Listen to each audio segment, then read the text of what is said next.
Welcome to the series where I test out money-making methods from the OSRS Wiki. Feel free to leave suggestions on which moneymaker you'd like to see next. And also, if you didn't already know, I have a nice playlist that I've created that has all of the previous moneymakers that I've already tried, so go ahead and check it out if you haven't already.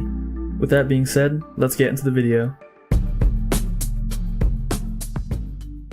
So for today's video, I thought we'd go ahead and look at some free-to-play moneymakers. Now, in the past, I have done some videos on free-to-play moneymakers, but they're not exactly the best.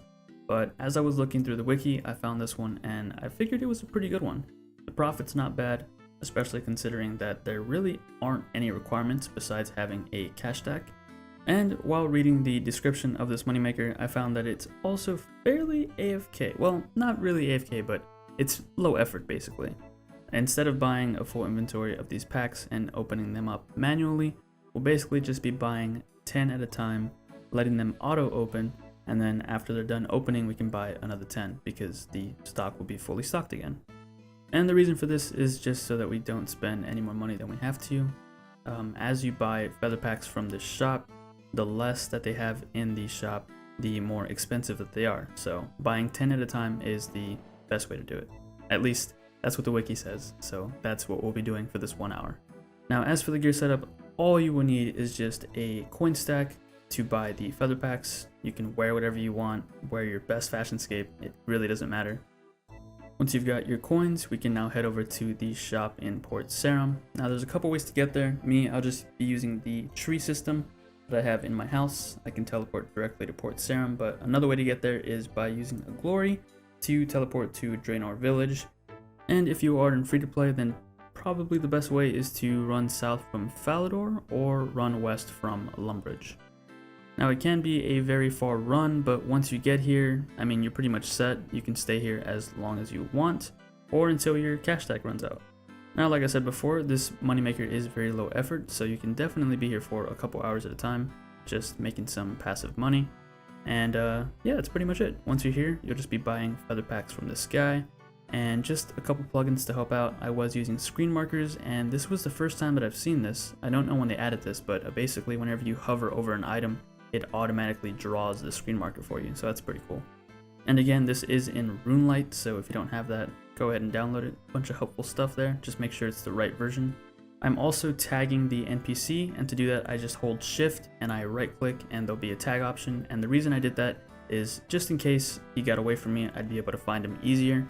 This would have been helpful in an older video that I did where I was tanning the dragonhide and I was looking for the tanner that was upstairs in the crafting guild. Tagging him would have been a very nice thing to do because I would have been able to locate him a lot easier and of course tan more in that 1 hour. But in this one, it's really not that important because as you can see here, I do have him trapped in this little area. Now, the description in the moneymaker said to trap him behind the desk to get him into an L shape, but I found that this spot works a lot better. Basically, when you have him in this area, he can only walk 2 spaces. You don't want to get too close to him because if he doesn't have anywhere to move, then he will despawn after 5 minutes. So just make sure you give him at least 2 tiles to move around in, as shown here. Now, I kept him there for most of the video. I think towards the end, like the last maybe 15 to 10 minutes, I did forget to give him those 2 tiles, so after the 5 minutes he did respawn somewhere else and I was basically chasing him down. There were some other spots that I trapped him in, but this one is definitely the best one. And honestly, it didn't take very long to get him in this corner. I think I was waiting like a minute before he walked into this corner by himself, so you shouldn't have to wait too long. And besides that, this moneymaker is fairly straightforward. Like I said, we're just buying 10 at a time and having them automatically open. So basically you just click on one, wait for them to all to open, and then once they have all been opened and turned into feathers, you buy another 10. Now, throughout this 1 hour, my game was disconnecting quite a few times, so I think whenever the game would disconnect, it would stop the automatic process. So for some of these, I was having to manually open them just because they would stop the process whenever I would disconnect. And again, it wasn't like a full disconnection where you get that black screen. It was just on the top right, whenever the ping would disappear, that was basically whenever I was disconnecting for like a few seconds. And this has been happening a whole lot lately. I think it's happening across a whole bunch of different games. I don't think it's just Runescape. I think it's just the time that we live in right now where everyone's at home and a lot of people are doing school from home, so I'm sure that's affecting the internet in some way. Now, I think there were a few times where I accidentally bought a few too many. Instead of buying 10, I think I bought like 50, and it just ended up filling up the inventory. So I did end up spending a little bit more than I should have, but it's alright. It's not a huge deal out of the many packs that I ended up buying. It was just maybe 1 or 2 mistakes that I did. I do believe that the price per pack increases by 2 GP for each one that is missing from the shop. So again, that's why we only buy 10 at a time, because that 2 GP does add up over time, and who knows, it might actually be a better way to do it, depending on whether you're opening them up manually or maybe if you're world hopping. But for this one, I would just decided to follow the instructions on the wiki. It's also important to note that I was using the escape key to close the interface. Now, this probably doesn't save you a whole lot of time, but I suppose if you were here for many hours at a time, it would probably add up and save you quite a bit of time. Again, it's totally not necessary, but I find that it helps with the faster inventory management, I guess, and I just used to doing that whenever I'm doing bank standing skills or bank standing moneymakers. And if you don't have that setting enabled, I do believe it's part of the vanilla client. I don't think it's a Runescape feature, so it should be somewhere on the bottom right where the settings are at. Now, the cool thing about this moneymaker, besides it being free to play, is that feathers will pretty much always have a value here. For the longest time, they've been around 3 GP.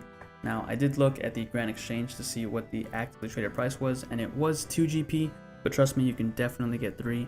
And if you plan on doing this long term, you could probably even get 4 GP if you're selling to people who are bulk buying feathers. Now, I'm not really sure if there's a CC for that, but there might be. You might have to do some digging, but I know there's definitely people who ask to buy feathers from people at the Grand Exchange, and they'll usually give you either 3 GP or maybe even 4, depending on how much they plan on buying because of the buy limits. I know that whenever I was on my fletching grind, I did do a bit of darts here and there, and since there is a trade limit of, I believe, 13,000 feathers, I did pay people more money just to buy me the feathers. And besides fletching, you can also use feathers for fishing, so that's also another use for them.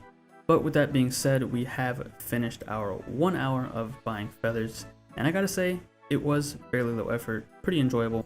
And as you can see here, we did make out with around 264,000 feathers valued at close to 800,000 coins. So now we can go ahead and go over to the GE to sell off all of these feathers. I'll be putting them into the Grand Exchange for, again, 3 GP. Actively traded price shows 2, but definitely don't sell them for 2 or else you're not going to make a lot of money. And I also found out that the timer plugin that I showed in the last video unfortunately doesn't keep track after you log out. Once you restart the client, it restarts the timer, so really it'll only be helpful if you are interested in flipping, because then you'd be able to see whether some of your offers were coming through or not and whether you should adjust the prices. But here is how many feathers sold after 1 day. So again, they definitely do sell, but they do take some time. And who knows, you might even get lucky and find somebody who is willing to buy a lot of feathers for even 4 GP.